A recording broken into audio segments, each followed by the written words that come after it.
Barron with OneChiropractic with Richard Barwell, and we're continuing this conversation of neurologically based chiropractic. You know, over the first few sessions, we kind of got into the very old history and some of the thought processes in the profession of chiropractic. And we talked about some of the inconsistencies that exist with what we say to what we've actually proven and found out as technology has advanced and we have more research. We got into a little bit about universal intelligence and innate intelligence and understanding that it's really about matter becoming more intelligent, right? And learning from itself and bettering itself over time. And that's kind of what we need to do with our thought process in chiropractic. And so today, though, we touched on it a little bit about the subluxation and realizing that it's not the bone on nerve like we thought it was, but let's dig into that a little bit more in today's session. And really, what is the vertebral subluxation complex? Like, where does that fall in this line of thinking? Well, the point is that what we really thought we were doing, we find out we're not doing. Now, if we can pop up some slides, it'll pop this through, and it'll be easier for me to show and tell. I've always loved the show and tell idea. If you tell somebody something, they retain some of it. But if you tell them and show them at the same time, they retain like 90%. So I use this in my practice all the time. I use visual aids all the time. So what we're basically talking about with this whole series is the foundation of neurologically based chiropractic, which in actual fact is really just taking it back to where it started. And it's sort of exposing where we got offline. Matter of fact, I really like this phrase of taking chiropractic from pain to brain that came from an 80-year-old chiropractor who got the big idea when we started doing our presentation on neurologically based chiropractic. And he gave us this, he said, let's taking chiropractic from pain to brain. And I said, you got it. That's exactly what it does. So if we can just pop to the next slide, we'll get right at this. This is sort of where it really comes home. This is a moment of truth for chiropractic. I saw this, and this, we've all seen these things. So I use those posters, especially with the Muppets over there. I remember those things in my office. But you see this sign that says subluxation gets on your nerves. That's because that's the concept that we've had from day one about being taught that chiropractic is about a bone on nerve, and we're still using that.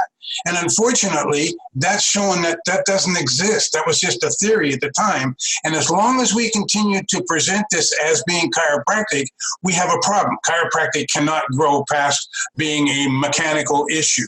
So just change the slide for me. We're going to get into this, and I'm going to show you some concepts that's going to help move from this. The International Chiropractic Association puts it right. They start out with this. They say vertebral subluxation is a stress response. Yay! Yeah, absolutely.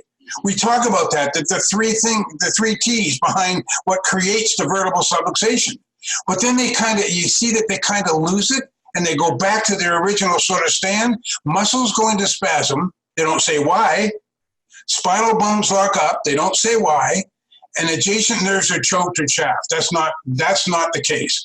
Dr. Heidi Havoc has now proven that that's not the case. Other scientists have come along and proven that that's not the case. And we can't keep staying on that. We need to understand that there's some other reason that chiropractic gets these fantastic results it gets other than taking pressure off of a nerve root. So we need to move past this kind of concept. So 3 classifications of stress: physical, chemical, and emotional. Thoughts, toxins, and traumas are the process for those in America behind the creation of the physical vertebral subluxation. So wait a minute, the physical vertebral subluxation exists, just the pressure on the nerve part is the part that we're off. And what this means is that vertebral subluxation is a sign or a symptom.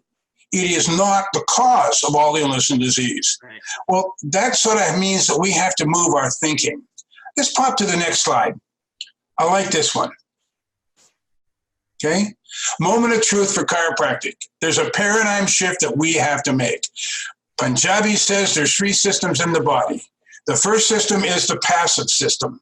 That's the bones and joints. They do nothing on their own, so they can't be the cause of the problem. And yet every time that you hold up a spine or a vertebra and you show that as being chiropractic, the people think that we're bone doctors or back doctors. Well, then we look at the active system, the muscles. When they create the action, but they don't do it on their own. So once again, they can't be the cause of the problem.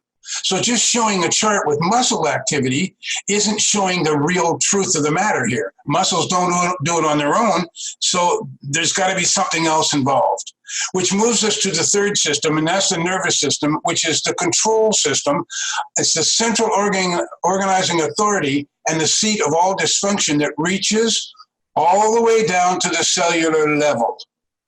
So all of a sudden, we need to be taking a look at chiropractic and saying, listen, it isn't the bones, it isn't the muscles, it's the central nervous system, and that the effect of chiropractic has to then change the central nervous system.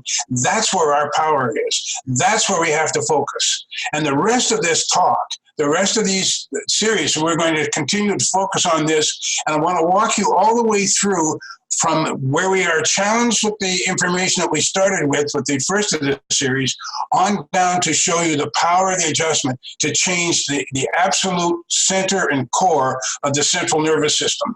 It's an amazing shift, an amazing time for the profession to recognize that we truly are about brain therapy, and I hate to use the word therapy, rather than back pain care. And so here's the funny thing, as you're saying this, I obviously 100% agree with you, but I find that currently we're a bit oxymoronish in our profession, because we talk a lot about the nervous system and we talk a lot about the central nervous system, but then we go back to this very first passive system and we stay there.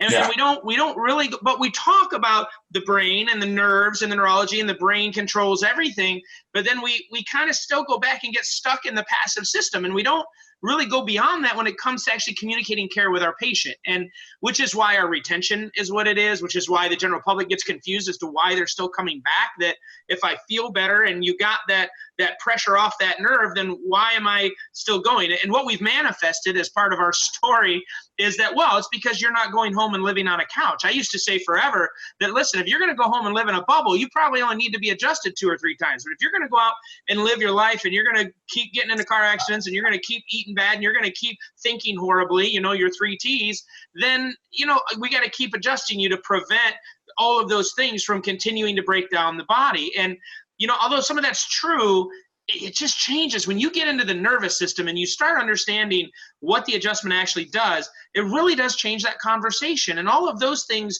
although they are factors, man, they're no longer the actual indicator. They're no longer the primary reason why I'm getting adjusted. I'm getting adjusted because I want to make sure my body adapts properly, because those things are going to continue to happen, and it's okay, because my body should go into a survival mode, but it's got to recover, right? It's got to come back out of that survival mode and allow the rest of the body and the systems in the body to function appropriately. So it's funny, we acknowledge the central nervous system, but we really don't live there. No, matter of fact, chiropractors, if you listen to what they're talking about today, the nervous system ends at C1. Yeah, that's exactly right. Yeah, and everything that happens is above that, and we're actually changing the information above that. We just have never considered it. That's right. But now things are changing. Yep, that's exactly right. I can hardly wait to get on to the next group. Yeah. So, as we continue to discuss this, let's go ahead and jump into this slide here, Doc, because, I want to make sure that we bring some cohesiveness to what we're thinking, that, obviously we know that we've got to live in that central nervous system. We know that we've got to, focus on that. So talking about how that actually relates to what we're doing in the clinic. Well, it sort of starts with what's going on with the understanding of stress these days. And it is absolutely everywhere. I'm going to hold this thing up. Can you see this? Yep. This thing's amazing. This is Time Magazine, Science of Stress. It's just been out. Everywhere you go, we're starting to understand how stress affects our health. They knew this a long time ago, 1990. Stress facts. Current medical research states 95% of all diseases and illnesses are caused by stress. And there's more to come on this one. But look at this. 5% are considered to be genetic in nature. And if you ever talk to Dr. Bruce Lipton, he'll just tell you that that's just stress at the cellular level. So this is where we need to be. 2012, Carnegie Mellon came along and said this. This is an update on that. Stress wreaks havoc on the mind and body. Until now, it's not been clear exactly how stress influences disease and health. Oh, yeah? Now researchers have found that chronic psychological stress is associated with the body losing its ability to regulate the inflammatory response. Now, you've got to understand a couple things. Inflammatory response is the foundation for all illness and disease. When that is not working correct, you go into degrading in your health. So researchers, for the first time, showed that the effect of psychological stress on the body's ability to regulate inflammation can promote the development progression of disease. Here's what I get. When I talk to chiropractors about stress, they only want to talk about physical stress. And yet 95% of all this stuff is psychological. And we've never bothered to address it. We just say, well, it's trauma. No. The biggest part is chemical and psychological. Trauma is the smaller part. Okay. Yeah. Which is interesting to me because everyone knows the 3 T's. Everyone understands, thoughts, toxins, and traumas. They do it in their workshops. They do it in, their marketing materials.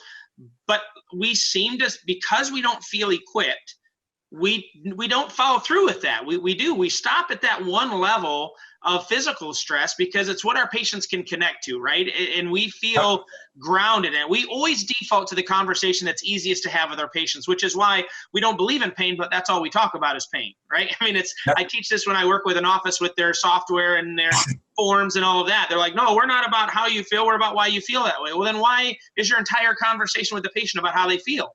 Because, that's incongruent. So it is interesting that, again, even in that topic of stress, everyone nods and agrees, but we don't go to that next level where it's not just the physical, right? There are other elements to this that we have to deal with, and we can deal with appropriately through chiropractic. So I agree completely.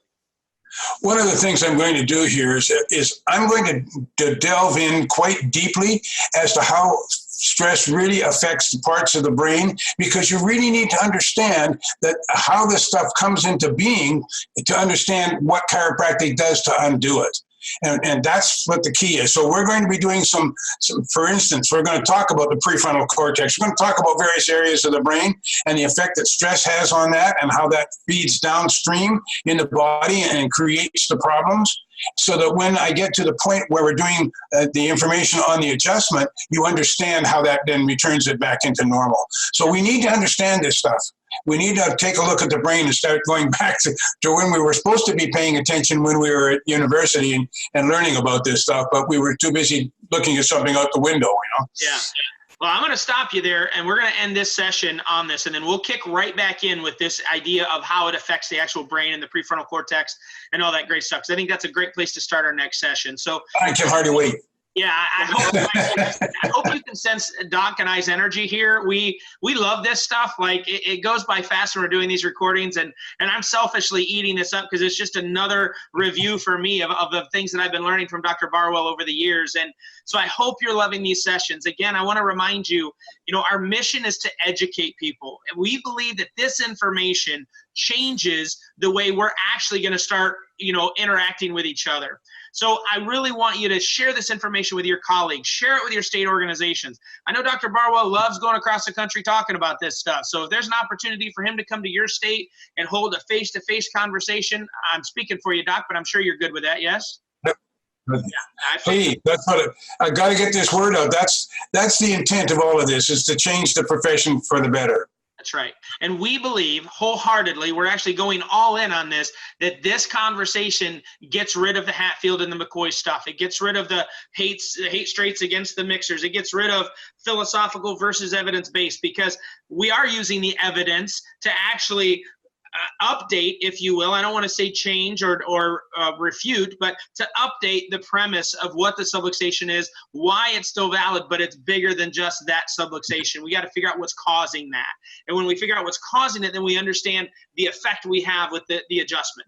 And so that, again, I just want you to get excited about this. I hope some of you are listening to this in your car as you're driving to work. I hope some of you are listening to it as you're driving on the way to take your kid to a sporting event or whatever. Some of you are sitting in your office, and we want to keep these within right around 10 to 15 minutes so it doesn't take up your whole day. But I hope every day you're watching it and we're feeding into this idea where you're gaining some confidence that you're a part of the most amazing profession on the planet.